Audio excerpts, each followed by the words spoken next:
Howard Phillips Lovecraft. El miedo que acecha. 1. La sombra en la chimenea. Había truenos en el aire la noche en que fui a la mansión desierta en la cima de la montaña de la tempestad para encontrar el miedo acechante. No estaba solo, pues la temeridad no se mezclaba entonces con ese amor por lo grotesco y lo terrible que ha hecho de mi carrera una serie de búsquedas de extraños horrores en la literatura y en la vida. Conmigo iban 2 hombres fieles y musculosos, a los que había mandado llamar cuando llegó el momento. 2 hombres asociados conmigo desde hacía mucho tiempo en mis espantosas exploraciones debido a su peculiar aptitud.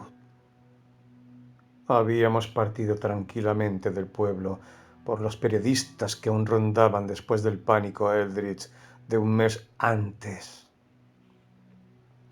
La pesadilla de la muerte sigilosa.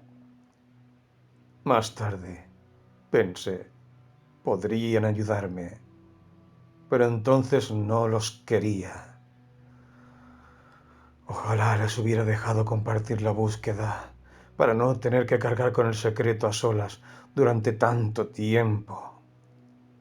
Cargar con él a solas por miedo a que el mundo me llamara loco o se volviera loco él mismo ante las implicaciones demoníacas del asunto.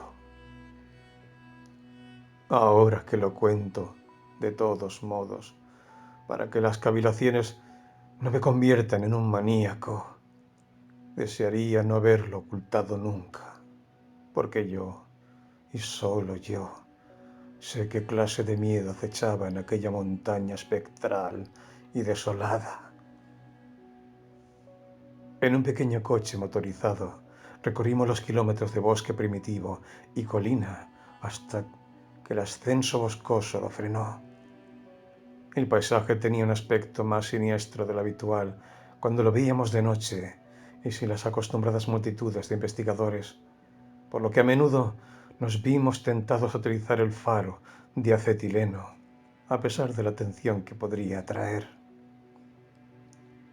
No era un paisaje agradable al anochecer, y creo que me habría dado cuenta de su morbosidad incluso si hubiera ignorado el terror que allí acechaba. No había criaturas salvajes. Son sabias cuando la muerte se acerca.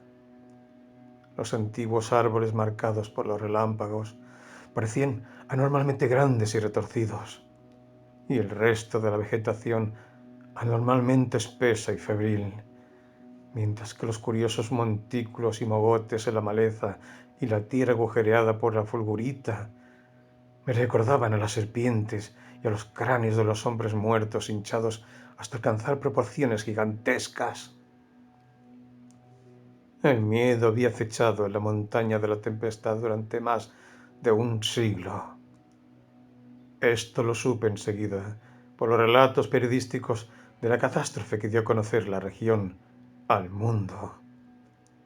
El lugar es una elevación remota y solitaria en esa parte de los Catskills, donde la civilización holandesa penetró una vez débilmente y de forma transitoria, dejando atrás, a medida que se alejaba, solo unas pocas mansiones minadas y una degenerada población de ocupantes ilegales que habitaban lamentables caseríos en laderas aisladas.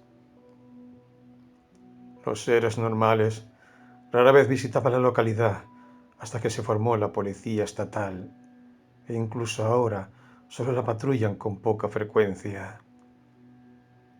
El miedo, sin embargo, es una vieja tradición en todas las aldeas vecinas, ya que es un tema primordial en el simple discurso de los pobres mestizos que a veces salen de sus valles para intercambiar cestas tejidas a mano por necesidades primitivas que no pueden disparar, criar o hacer. El miedo acechante habitaba la mansión martense, rechazada y abandonada, que coronaba la alta pero gradual eminencia, cuya propensión a las frecuentes tormentas eléctricas le dio el nombre de montaña de la tempestad. Durante más de 100 años, la antigua casa de piedra rodeada de arboledas había sido objeto de historias increíblemente salvajes y monstruosamente horribles. Historias de una silenciosa y colosal muerte rastrera que acechaba en verano. Con una insistencia quejumbrosa, los ocupantes ilegales contaban historias de un demonio que se apoderaba de los caminantes solitarios al anochecer, llevándoselos o dejándolos en un espantoso estado de desmembramiento roído, mientras que a veces susurraban sobre rastros de sangre hacia la lejana mansión. Algunos decían que el trueno llamaba al miedo acechante a salir de su morada, mientras que otros decían que el trueno era su voz. Nadie, fuera de los bosques, había creído estas historias diversas y contradictorias, con sus descripciones incoherentes y extravagantes del demonio semidesconocido. Sin embargo, ningún granjero o aldeano dudaba de que la mansión martense estaba macabramente embrujada. La historia local prohibía tal duda, aunque los investigadores que habían visitado el edificio después de alguna historia especialmente vívida de los ocupantes ilegales nunca encontraron pruebas fantasmales. Las abuelas contaban extraños mitos sobre el espectro de los martenses, mitos sobre la propia familia martense, su extraña desimilitud hereditaria de ojos, sus largos y antinaturales anales y el asesinato que la había maldecido. El terror que me llevó a la escena fue una repentina y portentosa confirmación de las leyendas más salvajes de los montañeses. Una noche de verano, después de una tormenta, de una violencia sin precedentes, el campo se despertó con una estampida de ocupantes ilegales que no podía ser creada por una simple ilusión. Las lamentables multitudes de nativos chillaban y gemían por el innombrable horror que se había descendido sobre ellos, y no se dudaba de ellos. No lo habían visto, pero habían oído tales gritos desde una de las aldeas que sabían que había llegado una muerte sigilosa. Por la mañana, los ciudadanos y las tropas estatales siguieron a los montañeses temblorosos hasta el lugar donde decían que había llegado la muerte. Efectivamente, la muerte estaba allí. El suelo bajo una de las aldeas de los ocupantes ilegales se había derrumbado tras el impacto de un rayo, destruyendo varias de las malolientes chabolas. Pero a estos daños materiales se superponía una devastación orgánica que los hacía insignificantes. De unos posibles 75 nativos que habían habitado este lugar, no se veía ni un solo individuo vivo. La tierra desordenada estaba cubierta de sangre y restos humanos que mostraban con demasiada claridad los estragos de los dientes y las garras del demonio. Sin embargo, ningún rastro visible se alejaba de la carnicería. Todo el mundo estuvo de acuerdo en que la causa debía ser un animal espantoso, y ninguna lengua revivó la acusación de que esas muertes crípticas eran simplemente los sórdidos asesinatos comunes en las comunidades decadentes. Esa acusación solo se revivó cuando se encontró que faltaban unos 25 muertos de la población estimada, e incluso entonces era difícil explicar el asesinato de 50 de la mitad de ese número. Pero el hecho era que, en una noche de verano, un rayo había salido del cielo y había dejado un pueblo muerto, cuyos cadáveres estaban horriblemente destrozados, masticados y con garras. La exaltada población rural relacionó inmediatamente el horror con la mansión embrujada de Martense, aunque las localidades estaban a más de 3 millas de distancia. Los soldados se mostraban más escépticos, incluyendo la mansión solo de forma casual en sus investigaciones, y dejándola de lado cuando la encontraron completamente desierta.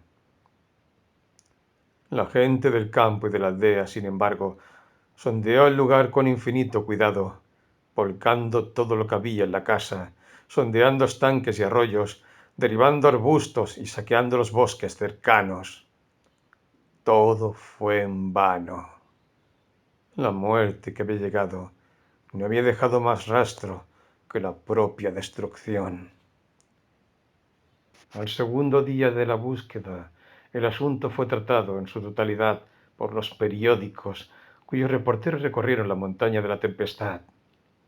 Lo describieron con mucho detalle y con muchas entrevistas para dilucidar la historia del horror contada por las abuelas del lugar.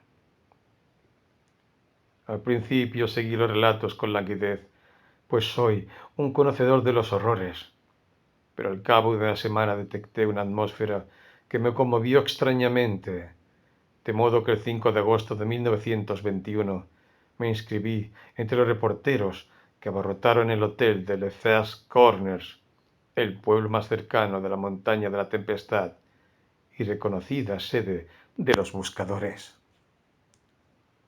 3 semanas más y la dispersión de los reporteros me dejó libre para iniciar una terrible exploración basada en las minuciosas indagaciones y prospecciones con las que me había ocupado mientras tanto.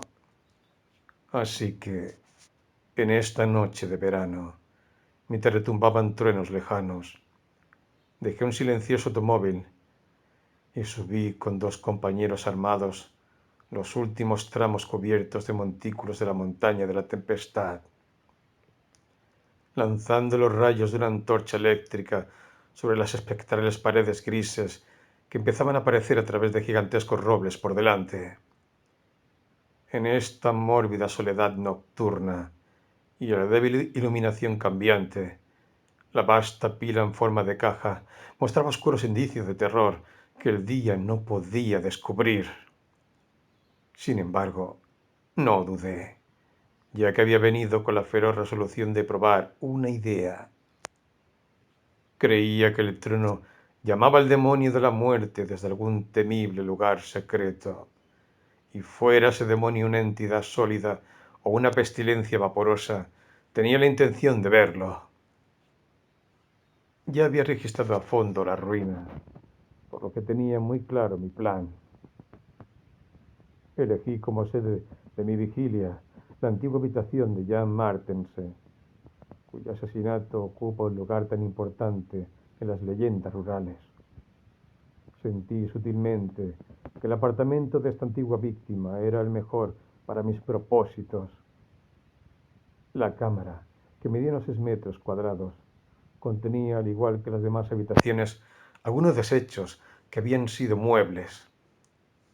Se encontraba en el segundo piso, en la esquina sureste de la casa, y tenía una inmensa ventana al este y una estrecha ventana al sur, ambas desprovistas de cristales o persianas. Frente a la ventana grande había una enorme chimenea holandesa con azulejos bíblicos que representaban al hijo pródigo, y frente a la ventana estrecha había una amplia cama empotrada en la pared. Mientras el trueno de los árboles se hacía más fuerte, dispuse los detalles de mi plan. En primer lugar, fijé una al lado de la otra, en el alféizar de la ventana grande, 3 escaleras de cuerda que había traído conmigo. Sabía que llegaban a un lugar conveniente la hierba del exterior, pues las había probado. Luego, los tres arrastramos desde otra habitación un amplio somier de 4 postes, apiñándolo lateralmente contra la ventana. Después de esparcir las ramas de abeto, todos nos apoyamos en él, con las armas automáticas desenfundadas. 2, descansando mientras el tercero vigilaba. Cualquiera que fuera la dirección por la que viniera el demonio, teníamos una posible vía de escape. Si venía de dentro de la casa, teníamos las escaleras de la ventana. Si venía de fuera, la puerta y las escaleras. No creíamos, a juzgar por los precedentes, que nos persiguiera lejos, incluso en el peor de los casos. Estuve observando desde la medianoche hasta la 1, cuando a pesar de la siniestra casa, la ventana desprotegida y los truenos y relámpagos que se acercaban, Me sentí singularmente somnoliento. Estaba entre mis dos compañeros, George Bennet hacia la ventana y William Toby hacia la chimenea.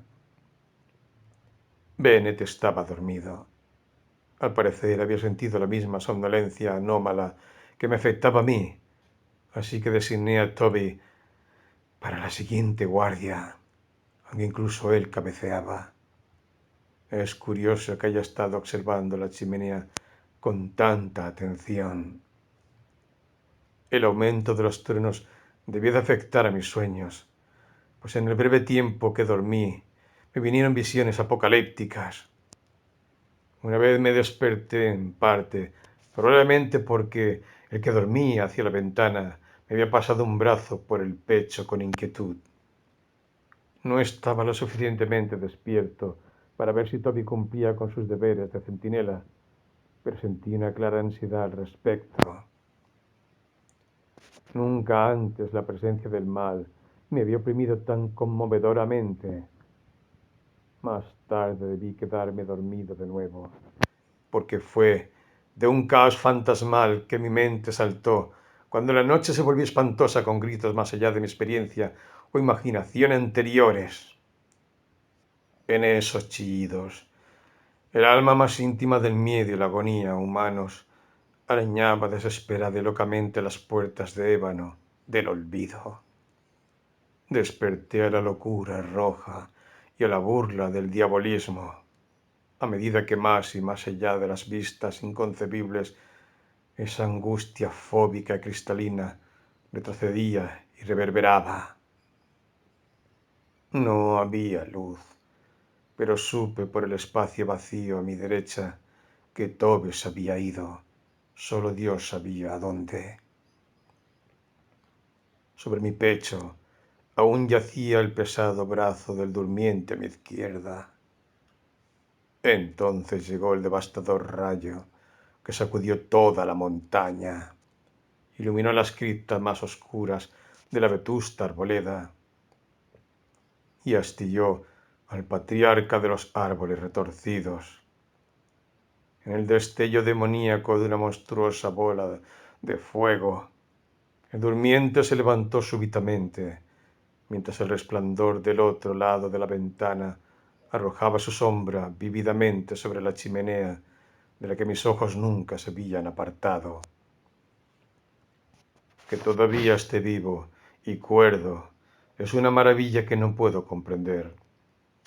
No puedo comprenderlo porque la sombra de la chimenea no era la de George Bennet ni la de ninguna otra criatura humana, sino una normalidad blasfema procedente de los cráteres más profundos del infierno, una abominación sin nombre ni forma que ninguna mente podría comprender plenamente y ninguna pluma describir siquiera parcialmente.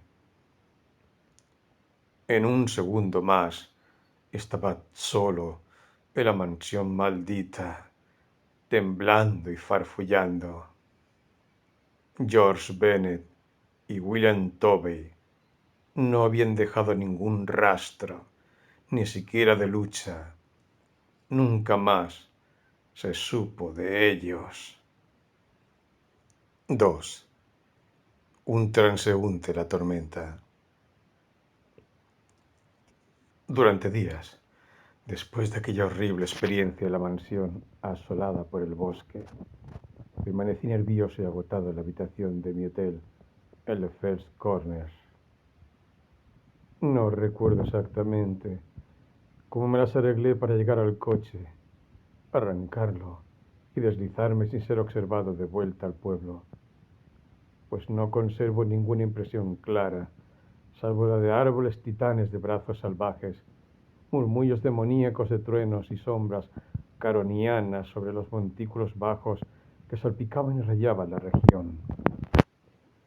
Mientras temblaba y meditaba sobre la proyección de aquella sombra que me hacía estallar el cerebro, supe que por fin había descubierto uno de los horrores supremos de la tierra, una de esas plagas sin nombre de los vacíos exteriores.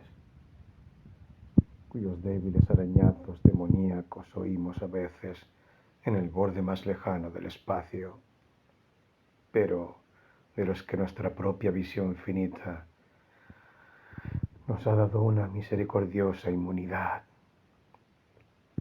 La sombra que había visto apenas me atrevía a analizarla o identificarla. Algo se había interpuesto entre la ventana y yo aquella noche, pero me estremecía cada vez que no podía desechar el instinto de clasificarla. Si tan solo hubiera gruñido o aullado, o se hubiera reído a carcajadas, incluso eso habría aliviado la abismal horripilancia. Pero estaba tan silencioso. Había apoyado un pesado brazo o pata delantera en mi pecho. Evidentemente era orgánico, o lo había sido alguna vez.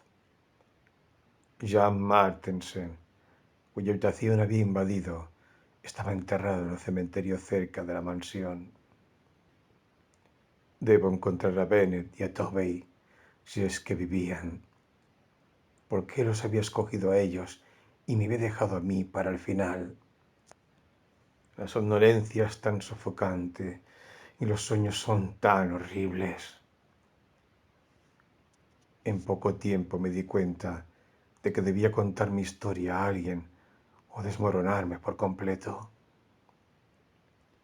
Ya había decidido no abandonar la búsqueda del miedo acechante, pues en mi precipitada ignorancia me parecía que la incertidumbre era peor que la aclaración, por terrible que ésta resultara.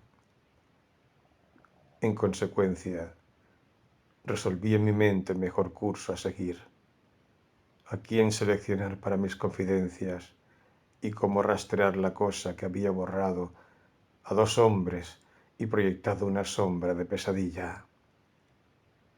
Mis principales conocidos en The First Corners habían sido los afables reporteros, de los que aún quedaban varios para recoger los últimos ecos de la tragedia. De entre ellos decidí elegir un colega, y cuanto más reflexionaba, más se inclinaba mi preferencia por un tal Arthur Monroe, un hombre moreno y delgado, de unos 35 años, cuya educación, gusto, inteligencia y temperamento parecían marcarlo como alguien no ligado a las ideas y experiencias convencionales. Una tarde de principios de septiembre, Arthur Monroe escuchó mi historia. Desde el principio me di cuenta de que estaba interesado y era comprensivo. Y cuando terminé, analizó y discutió el asunto con la mayor sagacidad y criterio. Su consejo, además, fue eminentemente práctico, pues recomendó posponer las operaciones en la mansión Martense hasta que pudiéramos fortalecernos con datos históricos y geográficos más detallados. Por iniciativa suya, buscamos en el campo información sobre la terrible familia Martense y descubrimos a un hombre que posee un diario ancestral maravillosamente esclarecedor. También hablamos largo y tendido con los mestizos de la montaña que no habían huido del terror y la confusión a las laderas más remotas, y la pendiente volvió a buscar guaridas y cuevas, pero todo sin resultado. Sin embargo, como ya he dicho, nuevos y vagos temores se cernían amenazantes sobre nosotros, como si gigantescos grifos con alas de murciélago se asomaran a los golfos transcósmicos. A medida que avanzaba la tarde, se hacía cada vez más difícil ver, y oímos el estruendo de una tormenta eléctrica que se acumulaba sobre la montaña de la tempestad. Este sonido, en una localidad como esta, nos agitó naturalmente, aunque menos de lo que lo hubiera hecho por la noche. Así las cosas. Esperábamos desesperadamente que la tormenta durara hasta bien entrada la noche, y con esa esperanza nos desviamos de nuestra búsqueda sin rumbo en la ladera hacia la aldea habitada más cercana para reunir un grupo de ocupantes ilegales que nos ayudaran en la investigación. Aunque eran tímidos, algunos de los hombres más jóvenes se sintieron lo suficientemente inspirados por nuestro liderazgo protector como para prometer dicha ayuda. Sin embargo, apenas habíamos dado la vuelta cuando cayó una lluvia torrencial tan cegadora que el refugio se hizo imperativo. La extrema y casi nocturna oscuridad del cielo nos hizo retroceder mucho, pero guiados por los frecuentes destellos de los relámpagos y por nuestro minucioso conocimiento de la aldea, pronto llegamos a la cabaña menos permeable del lugar. Una combinación heterogénea de troncos y tablas cuya puerta, aún existente, y una única y diminuta ventana daban a Maple Hill. Cerrando la puerta tras nosotros contra la furia del viento y la lluvia, colocamos el tosco postigo de la ventana que nuestras frecuentes búsquedas nos habían enseñado a encontrar. Era lúgubre estar allí sentados en cajas desvencijadas en la oscuridad total, pero fumábamos en pipa y de vez en cuando encendíamos nuestras lámparas de bolsillo. De vez en cuando podíamos ver los relámpagos a través de las grietas de la pared. La tarde era tan increíblemente oscura que cada destello era extremadamente vívido. La tormentosa vigilia me recordó estremecedoramente mi espantosa noche en la montaña de la tempestad. Mi mente volvió a la extraña pregunta que se repetía desde que ocurrió la pesadilla. Y de nuevo me pregunté por qué el demonio, acercándose a los tres vigilantes desde la ventana o desde el interior, había empezado por los hombres de cada lado y había dejado al del medio hasta el último, cuando la titánica bola de fuego lo había espantado. ¿Por qué no había tomado sus víctimas en orden natural? Conmigo mismo en segundo lugar, desde cualquier dirección que se hubiera acercado. ¿Con qué clase de tentáculos de largo alcance hacía presa? ¿O es que sabía que yo era el líder y me reservaba un destino peor que el de mis compañeros?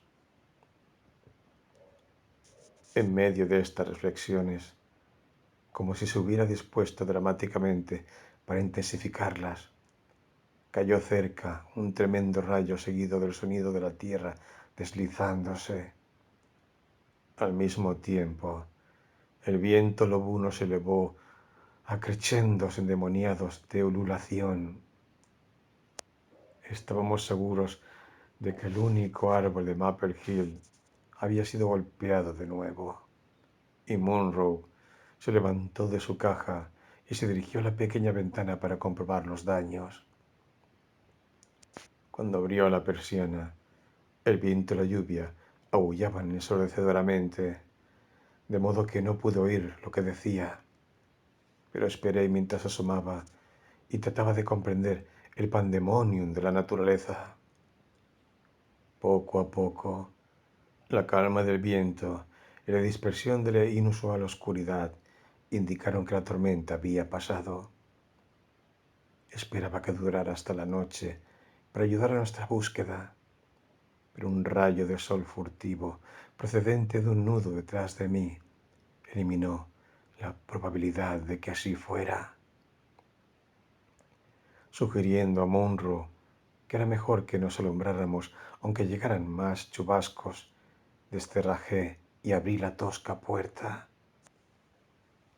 El suelo del exterior era una singular masa de barro y charcos, con montones de tierra fresca procedentes de ligero desprendimiento. pero no vi nada que justificara el interés que mantenía a mi compañero asomado en silencio a la ventana. Al cruzar hasta donde estaba asomado, le toqué el hombro, pero no se movió. Entonces, cuando lo sacudí en broma y lo hice girar, sentí los zarcillos estranguladores de un horror canceroso cuyas raíces llegaban a pasados ilimitados y abismos insondables de la noche que se cierne más allá del tiempo. Porque Arthur Monroe estaba muerto. Y lo que quedaba de su cabeza masticada y desgarrada, ya no había un rostro. 3. Lo que significaba el resplandor rojo. En la tempestuosa noche del 8 de noviembre de 1921, con una linterna que proyectaba sombras cadavéricas, me quedé cavando, solo e idiota, en la tumba de Jean Martense. Había empezado a cavar por la tarde, porque se avecinaba una tormenta, y ahora que estaba oscuro y la tormenta había estallado por encima del maniático y espeso follaje, me alegré. Creo que mi mente estaba en parte desquiciada por los acontecimientos ocurridos desde el 5 de agosto. La sombra del demonio, la mansión, la tensión y la decepción general, y lo ocurrido en el caserío en una tormenta de octubre.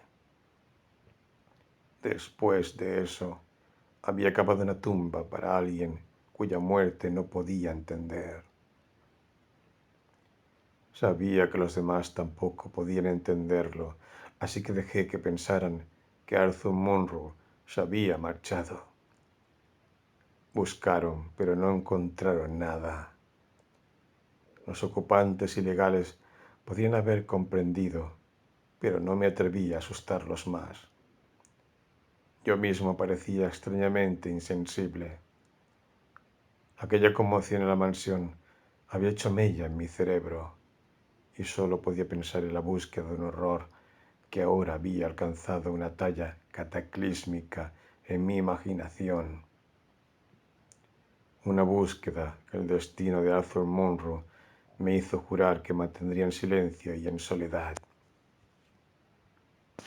La escena de mis excavaciones habría sido suficiente para inquietar a cualquier hombre normal.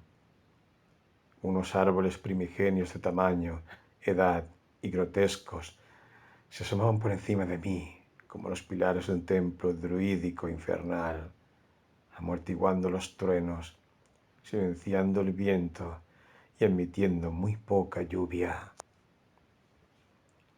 Más allá de los troncos cicatrizados en el fondo, iluminados por débiles destellos de relámpagos filtrados, se alzaban las húmedas piedras cubiertas de hiedra de la mansión desierta, mientras que algo más cerca estaba el abandonado jardín holandés cuyos paseos y lechos estaban contaminados por una vegetación blanca, fúngica, fétida y sobrealimentada que nunca veía la luz del día.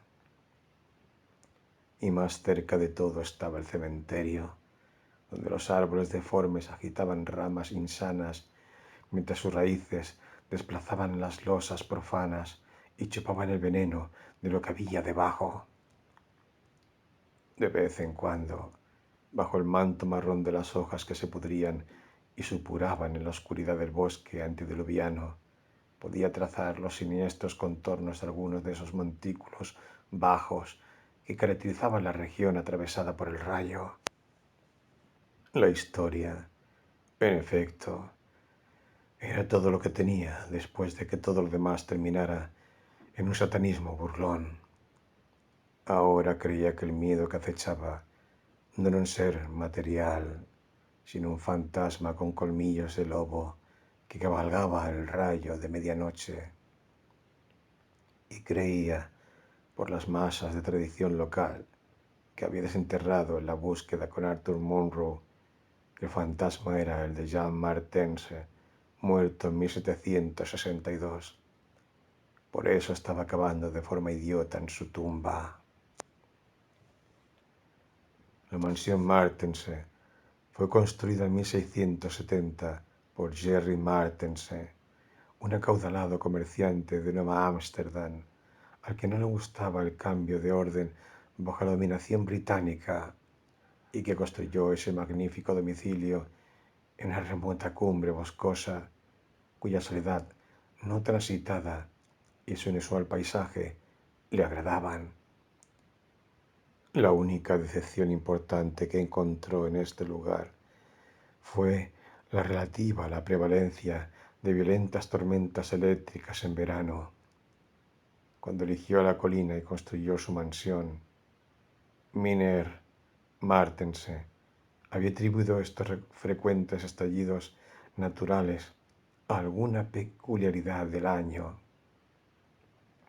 pero con el tiempo se dio cuenta de que la localidad era especialmente propensa a tales fenómenos. Al final, al ver que estas tormentas eran perjudiciales para su cabeza, habilitó un sótano en el que poder refugiarse de su más salvaje pandemonium. De los descendientes de Jerry Martense se sabe menos que de él mismo, ya que todos fueron criados en el odio a la civilización inglesa y entrenados para evitar a los colonos que la aceptaban. Su vida era muy aislada y la gente declaraba que su aislamiento los había vuelto pesados en el habla y la comprensión. Su aspecto se caracterizaba por una peculiar disimilitud heredada en los ojos. Uno era generalmente azul y el otro marrón. Sus contactos sociales eran cada vez más escasos, hasta que al final empezaron a casarse con la numerosa clase servil de la finca. Muchos de los miembros de la familia se degeneraron, se trasladaron al otro lado del valle y se mezclaron con la población mestiza que más tarde daría lugar a los lamentables ocupantes ilegales. El resto se aferró hoscamente a la mansión ancestral, volviéndose cada vez más clanes y taciturnos, pero desarrollando una respuesta nerviosa a las frecuentes tormentas. La mayor parte de esta información llegó al mundo exterior a través del joven Jan Martense, que por alguna inquietud se unió al ejército colonial cuando las noticias de la Convención de Albany llegaron a la montaña de la tempestad. Fue el primero de los descendientes de Jerry en ver gran parte del mundo, y cuando regresó en 1760, tras 6 años de campaña, fue odiado como un extraño por su padre, tíos y hermanos, a pesar de sus disímiles ojos de Martense. Ya no podía compartir las peculiaridades y prejuicios de los Martenses, mientras que las propias tormentas de la montaña no le embriagaban como antes. En cambio, su entorno lo deprimía, y frecuentemente escribía a un amigo en Albany sobre sus planes de abandonar el techo paterno. En la primavera de 1763, Jonathan Gifford, el amigo de Albany, de Jan Martense, se preocupó por el silencio de su corresponsal, especialmente en vista de las condiciones y peleas en la mansión Martense. Decidido a visitar a Jan en persona, se adentró en las montañas a caballo. Su diario dice que llegó a la montaña de la tempestad el 20 de septiembre, encontrando la mansión en gran decadencia. Los Martensen, hoscos y de ojos raros, cuyo aspecto de animal sucio le chocó, le dijeron en gárgaras rotas que Jan estaba muerto. Insistieron en que había caído un rayo el otoño anterior y que ahora yacía enterrado detrás de los descuidados jardines hundidos. Le mostraron al visitante la tumba, estéril y desprovista de señalización. Algo en los modales de los Martensen le produjo a Gifford un sentimiento de repulsión y sospecha, y una semana después volvió con pala y azadón a explorar el lugar sepulcral. Encontró lo que esperaba, un cráneo aplastado cruelmente, como si se tratara de golpes salvajes. Así que, al volver a Albany, acusó abiertamente a los Martensen del asesinato de su pariente. No había pruebas legales, pero la historia se extendió rápidamente por el campo, y desde entonces los Martensen fueron condenados al ostracismo. Nadie quería tratar con ellos, y su lejana mansión fue rechazada como un lugar maldito. De alguna manera, se las arreglaron para vivir de forma independiente gracias al producto de su finca, ya que las luces ocasionales que se vislumbraban desde las lejanas colinas atestiguaban su presencia continua. Estas luces se vieron hasta 1810, pero hacia el final se volvieron muy infrecuentes. Mientras tanto, creció en torno a la mansión y la montaña un conjunto de leyendas diabólicas. El lugar se pintaba con doble asiduidad y se invistió con todos los mitos susurrados que la tradición podía proporcionar. Permaneció sin ser visitado hasta 1816, cuando los ocupantes ilegales notaron la ausencia continua de las luces. En ese momento, un grupo investigó y encontró la casa desierta y parcialmente en ruinas. No había esqueletos en los alrededores, por lo que se dedujo la existencia de una partida y no de una muerte. El clan parecía haberse ido varios años antes, y los áticos improvisados mostraban lo numeroso que había sido antes de su migración. Su nivel cultural había caído muy bajo, como demostraban los muebles en descomposición y la platería dispersa que debían de haber abandonado hace tiempo cuando sus dueños se marcharon. Pero, aunque los temidos Martensen se habían ido, el miedo a la casa encantada continuaba y se agudizaba cuando surgían nuevas y extrañas historias entre los decadentes de la montaña. Allí estaba, abandonada, temida y vinculada al fantasma vengativo de Jan Martensen. Allí sigue la noche en que cavé en la tumba de Jan Martensen. He descrito mi prolongada excavación como una idiotez, y así fue, en efecto, en cuanto a su objeto y método. El féretro de Jan Martensen había sido desenterrado rápidamente. Ahora solo contenía polvo y salitre, pero en mi furia por exhumar su fantasma, profundicé irracional y torpemente debajo de donde había yacido. Dios sabe qué esperaba encontrar. Solo sentí que estaba cavando la tumba de un hombre cuyo fantasma acechaba de noche. Es imposible decir a qué monstruosa profundidad había llegado cuando mi pala y pronto mis pies rompieron el suelo. El acontecimiento, dadas las circunstancias, fue tremendo, pues en la existencia de un espacio subterráneo aquí, mis locas teorías tenían una terrible confirmación. Mi leve caída había apagado la linterna, pero saqué una lámpara eléctrica de bolsillo y vi el pequeño túnel horizontal que se alejaba indefinidamente en ambas direcciones. Era lo suficientemente grande como para que un hombre pudiera escurrirse por él. Y aunque ninguna persona en su sano juicio lo hubiera intentado en aquel momento, olvidé el peligro, la razón y la limpieza en mi fiebre por desenterrar el miedo que me acechaba. Eligiendo la dirección hacia la casa, me metí temerariamente en la estrecha madriguera, avanzando ciega y rápidamente, encendiendo muy pocas veces la lámpara que tenía delante.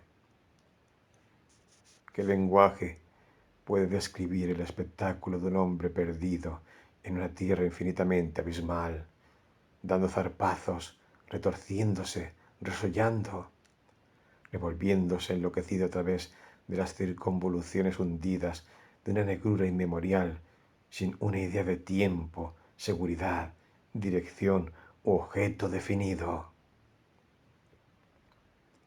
Había algo horrible en ello, pero eso es lo que hice.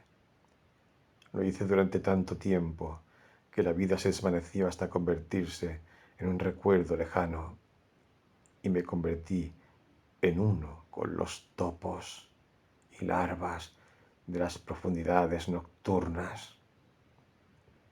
De hecho, fue solo por accidente que, tras interminables retorcimientos, encendí mi olvidada lámpara eléctrica, de modo que brilló inquietantemente a lo largo de la madriguera de marga apelmazada que se extendía y curvaba por delante. Llevaba ya un buen rato avanzando de modo que mi batería se había agotado, cuando el pasaje se inclinó de repente bruscamente hacia arriba, alterando mi modo de avanzar. Y al levantar la mirada, vi, sin previo aviso, dos reflejos endemoniados de mi lámpara que se extinguía. Dos reflejos que brillaban con una efusividad nefasta e inconfundible y que provocaban recuerdos enloquecedoramente nebulosos. Me detuve automáticamente, aunque me faltó cerebro para retroceder. Los ojos se acercaron, pero de la cosa que los llevaba solo pude distinguir una garra. Pero qué garra. Entonces, a lo lejos, oí un débil estruendo que reconocí. Era el trueno salvaje de la montaña, elevado a la furia histérica. Debí de llevar algún tiempo arrastrándome hacia arriba, de modo que la superficie estaba ahora bastante cerca. Y mientras el sordo trueno retumbaba, aquellos ojos seguían mirando con vacua saña. Gracias a Dios, no sabía entonces lo que era, pues de lo contrario, habría muerto. Pero me salvó el mismo trueno que lo había convocado, pues tras una horrenda espera, estalló desde el invisible cielo exterior uno de esos frecuentes rayos hacia la montaña cuyas secuelas había notado aquí y allá como tajos de tierra removida y fulguritas de diversos tamaños. Con una furia ciclópea, atravesó el suelo por encima de aquel maldito pozo, cegándome y ensordeciéndome, pero sin reducirme del todo al coma. En el caos de la tierra que se deslizaba y cambiaba de lugar, me arrastré con las garras y me tambaleé sin poder hacer nada hasta que la lluvia que caía sobre mi cabeza me tranquilizó y vi que había salido a la superficie en un lugar que me era familiar, un lugar escarpado y sin vegetación en la ladera suroeste de la montaña. Los relámpagos recurrentes iluminaban el suelo desplomado y los restos del curioso montículo bajo que se había extendido desde la ladera superior boscosa, pero no había nada en el caos que indicara mi lugar de salida de la catacumba letal. Mi cerebro era un caos tan grande como la tierra, y cuando un lejano resplandor rojo irrumpió en el paisaje desde el sur, apenas me di cuenta del horror por el que había pasado. Pero cuando 2 días más tarde los ocupantes me contaron lo que significaba el resplandor rojo, sentí más horror que el que me habían provocado el surco de moho y la garra y los ojos.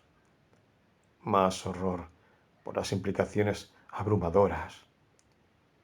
En una aldea a 20 millas de distancia, una orgía de miedo había seguido al rayo que me llevó a la superficie, y una cosa sin nombre había caído desde un árbol colgante a una cabaña de techo débil.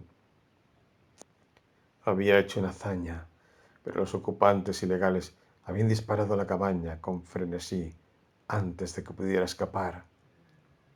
Había estado haciendo ese movimiento en el mismo momento en que la tierra se derrumbó sobre la cosa, con la garra y los ojos. 4. El horror en los ojos. No puede haber nada normal en la mente de alguien que, sabiendo lo que yo sabía de los horrores de la montaña de la tempestad, busque en solitario el miedo que allí acecha. El hecho de que al menos dos de las personificaciones del miedo fueran destruidas no constituía más que una ligera garantía de seguridad mental y física en este aqueronte del diabolismo multiforme. Sin embargo, continué mi búsqueda con un celo aún mayor a medida que los acontecimientos y las revelaciones se volvían más monstruosos.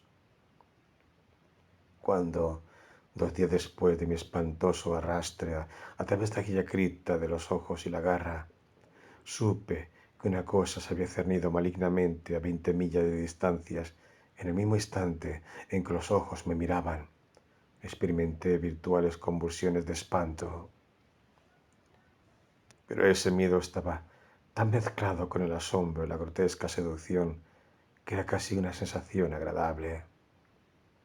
A veces, en la agonía de una pesadilla, cuando los poderes invisibles le hacen a uno girar sobre los tejados de extrañas ciudades muertas hacia el abismo sonriente de Nis, es un alivio, incluso un placer, gritar salvajemente y lanzarse voluntariamente junto con el horrible vórtice de la perdición onírica a cualquier abismo sin fondo que pueda bostezar. Y así fue con la pesadilla andante de la montaña de la tempestad. El descubrimiento de que dos monstruos habían rondado el lugar me dio finalmente un loco deseo de sumergirme en la misma tierra de la región maldita y con las manos desnudas desenterrar la muerte que asomaba de cada centímetro del suelo venenoso. Tan pronto como me fue posible, visité la tumba de Jan Martense y cavé en vano donde había cavado antes. Algún derrumbe extenso había borrado todo rastro de paisaje subterráneo, mientras que la lluvia había arrastrado tanta tierra hacia la excavación que no pude saber a qué profundidad había cavado aquel otro día.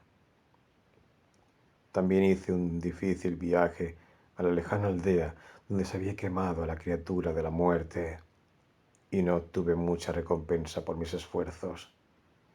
Entre las cenizas de la fatídica cabaña encontré varios huesos, pero aparentemente ninguno del monstruo. Los ocupantes de la cabaña dijeron que la criatura solo había tenido una víctima, pero en esto juzgué que eran inexactos, ya que además del cráneo completo de un ser humano, había otro fragmento óseo que parecía haber pertenecido ciertamente a un cráneo humano en algún momento. Aunque se había visto la rápida caída del monstruo, nadie podía decir cómo era la criatura. Los que la habían vislumbrado la llamaban simplemente diablo. Al examinar el gran árbol en el que había acechado, no pude distinguir ninguna marca distintiva. Intenté encontrar algún rastro en el bosque negro, pero en esta ocasión no pude soportar la visión de aquellos troncos mórbidamente grandes, ni de aquellas vastas raíces en forma de serpiente que se retorcían tan malévolamente antes de hundirse en la tierra. Mi siguiente paso fue reexaminar con cuidado microscópico la aldea desierta donde la muerte había llegado con mayor abundancia y donde Arthur Monroe había visto algo que nunca vivió para describir. Aunque mis vanas búsquedas anteriores habían sido excesivamente minuciosas, ahora tenía nuevos datos que comprobar, pues mi horrible rastreo de tumbas me convenció de que al menos una de las fases de la monstruosidad había sido una criatura subterránea. Esta vez, el 14 de noviembre, mi búsqueda se centró sobre todo en las laderas de la montaña del Cono y de la colina del Arce, desde donde se domina la desafortunada aldea, y presté especial atención a la tierra suelta de la región de los desprendimientos en esta última eminencia. La tarde de mi búsqueda no trajo nada a la luz, y el crepúsculo llegó cuando estaba en la colina del Arce, mirando hacia la aldea y a través del valle hacia la montaña de la tempestad. Había habido una magnífica puesta de sol, y ahora salía la luna, casi llena y derramando un torrente de plata sobre la llanura, la lejana ladera de la montaña y los curiosos montículos bajos que se alzaban aquí y allá. Era una pacífica escena arcádica, pero sabiendo lo que escondía, la odiaba. Odiaba la luna burlona, la llanura hipócrita, la montaña enconada y aquellos montículos siniestros. Todo me parecía contaminado por un repugnante contagio e inspirado por una nociva alianza con distorsionados poderes ocultos. En un momento dado, mientras contemplaba abstraído el panorama iluminado por la luna, mi vista se vio atraída por algo singular en la naturaleza y disposición de cierto elemento topográfico. Sin tener ningún conocimiento exacto de geología, desde el principio me habían interesado los extraños montículos y mogotes de la región. Me había dado cuenta de que estaban bastante distribuidos alrededor de la montaña de la tempestad, aunque eran menos numerosos en la llanura que cerca de la propia cima de la colina, donde la glaciación prehistórica había encontrado sin duda una oposición más débil a sus llamativos y fantásticos caprichos. Ahora, a la luz de aquella luna baja que proyectaba largas y extrañas sombras, me llamó poderosamente la atención que los diversos puntos y líneas del sistema de montículos tenían una relación peculiar con la cumbre de la montaña de la tempestad. Aquella cumbre era innegablemente un centro desde el que las líneas o hileras de puntos irradiaban indefinida e irregularmente, como si la malsana mansión martense hubiera lanzado visibles tentáculos de terror. La idea de tales tentáculos me produjo un estremecimiento inexplicable y me detuve a analizar mis razones para creer en estos montículos como fenómenos glaciales. Cuanto más analizaba, menos creía, y contra mi mente recién abierta comenzaron a batirse analogías grotescas y horribles basadas en aspectos superficiales y en mi experiencia bajo la tierra. Antes de darme cuenta, estaba pronunciando para mí mismo palabras frenéticas e inconexas. Dios mío, Molehill, el maldito lugar debe ser un panal. ¿Cuántos? Aquella noche en la mansión. Se llevaron primero a Bennett y a Toby, a cada lado de nosotros. Entonces estaba cavando frenéticamente en el montículo que se había extendido más cerca de mí, cavando desesperadamente, con escalofríos, pero casi con júbilo, cavando y por fin gritando en voz alta, con alguna emoción no comprendida, al dar con un túnel o madriguera igual al que había atravesado en la otra noche demoníaca. Después, recuerdo haber corrido, pala en mano, una carrera espantosa a través de praderas marcadas por la luna y montículos, y a través de abismos enfermos y precipitazos del bosque de la ladera embrujada, saltando, gritando, jadeando, saltando hacia la terrible mansión martense. Recuerdo haber cavado sin razón en todos los rincones del sótano, lleno de zarzas, cavar para encontrar el núcleo y el centro de aquel maligno universo de montículos. Y luego recuerdo cómo me reí cuando tropecé con el pasadizo, el agujero en la base de la vieja chimenea donde crecía la espesa maleza y proyectaba extrañas sombras a la luz de la solitaria vela que casualmente llevaba conmigo. No sabía qué era lo que aún quedaba en aquella colmena infernal, acechando y esperando que el trueno lo despertara. Habían matado a Dios. Tal vez eso había terminado. Pero sigue existiendo esa ardiente determinación de alcanzar el secreto más íntimo del miedo, que una vez más había llegado a considerar definido, material y orgánico. Mi indecisa especulación sobre si explorar el pasaje solo o inmediatamente con mi linterna de bolsillo o tratar de reunir un grupo de ocupantes ilegales para la búsqueda se vio interrumpida al cabo de un rato por una repentina ráfaga de viento procedente del exterior que apagó la vela y me dejó en la más absoluta oscuridad. La luna ya no brillaba a través de los resquicios y aberturas que había sobre mí, y con una sensación de fatídica alarma o el siniestro significativo estruendo de un trueno que se acercaba. Una confusión de ideas asociadas se apoderó de mi cerebro, llevándome a tientas hacia el rincón más lejano del sótano. Mis ojos, sin embargo, nunca se apartaron de la horrible abertura en la base de la chimenea, y empecé a vislumbrar los ladrillos que se desmoronaban y la maleza malsana, mientras los débiles resplandores de los relámpagos penetraban en la maleza del exterior y iluminaban los resquicios de la pared superior. Cada segundo me consumía una mezcla de miedo y curiosidad. ¿Qué llamaría la tormenta? ¿O quedaba algo que pudiera llamar? Guiado por un relámpago, me acomodé detrás de un denso grupo de vegetación, a través del cual podía ver la abertura sin ser visto. Si el cielo es misericordioso, algún día borrará de mi conciencia el espectáculo que vi y me dejará vivir mis últimos años en paz. Ahora no puedo dormir por la noche y tengo que tomar opiáceos cuando truena. La cosa llegó de forma abrupta y sin previo aviso.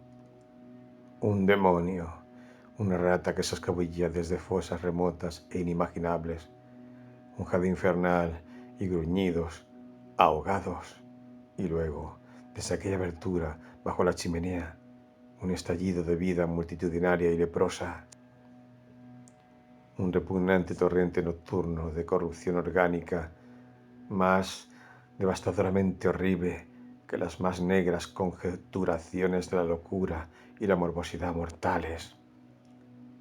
Hirviendo, guisando, surgiendo, burbujeando como el limo de las serpientes, salió de aquel enorme agujero, extendiéndose como un contagio séptico y fluyendo desde el sótano por cada punto de salida, para esparcirse por los malditos bosques de medianoche y sembrar el miedo, la locura y la muerte. Dios sabe cuántos eran. Debían de ser miles. Ver el torrente de ellos en aquel débil relámpago intermitente era estremecedor. Cuando se redujeron lo suficiente como para poder ser vistos como organismos separados, vi que eran diablos o simios peludos, enanos y deformes, caricaturas monstruosas y diabólicas de la tribu de los monos. Estaban tan horriblemente silenciosos. Apenas oyó un chillido cuando uno de los últimos rezagados se volvió con la habilidad de una larga experiencia para hacer una presa de la manera habitual en un compañero más débil. Otros se apoderaron de lo que dejaba y se lo comieron con avidez. Entonces, a pesar de mi aturdimiento por el miedo y el asco, triunfó mi morbosa curiosidad, y cuando la última de las monstruosidades rezumaba sola desde aquel mundo inferior de pesadilla desconocida, saqué mi pistola automática y le disparé al amparo del trueno.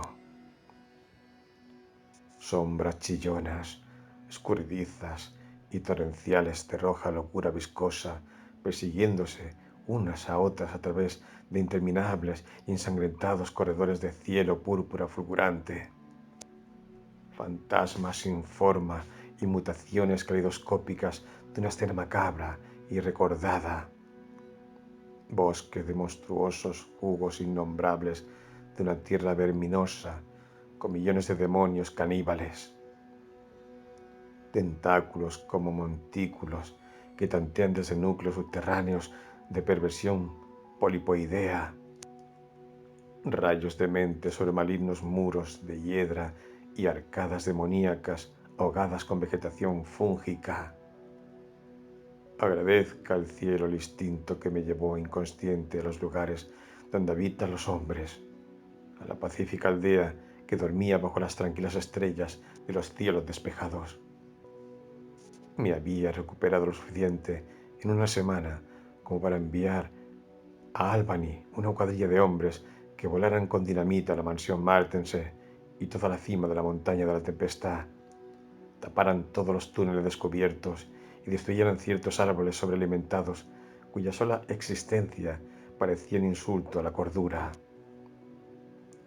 Pude dormir un poco después de que hicieran esto, pero el verdadero descanso nunca llegará mientras recuerde ese secreto sin nombre del miedo acechante. La cosa me perseguirá porque, ¿quién puede decir que el exterminio es completo y que no existen fenómenos análogos en todo el mundo? ¿Quién puede, con mis conocimientos, pensar en las cavernas desconocidas de la Tierra sin un temor pesadillesco a las posibilidades futuras? No puedo ver un pozo o una boca de metro sin estremecerme. ¿Por qué los médicos no pueden darme algo que me haga dormir o calmar de verdad mi cerebro cuando truena? Lo que vi en el resplandor de la linterna después de disparar al inefable objeto rezagado fue tan simple que transcurrió casi un minuto antes de que comprendiera y delirara. El objeto era nauseabundo, una sucia cosa blanquecina de gorila con afilados colmillos amarillos y pelaje enmarañado. Era el último producto de la degeneración mamífera, el espantoso resultado del desove aislado, la multiplicación y la nutrición caníbal por encima y por debajo de la tierra, la encarnación de todo el gruñido y el caos y el miedo sonriente que acechan a la vida. Me había mirado mientras moría y sus ojos tenían la misma extraña cualidad que marcaban aquellos otros ojos que me habían mirado fijamente bajo tierra y excitaban recuerdos turbios. Un ojo era azul, el otro marrón. Eran los disímiles ojos de Martense de las viejas leyendas, y supe en un cataclismo inundante de horror sin voz lo que había sido de aquella familia desaparecida, la terrible y enloquecida casa de Martense.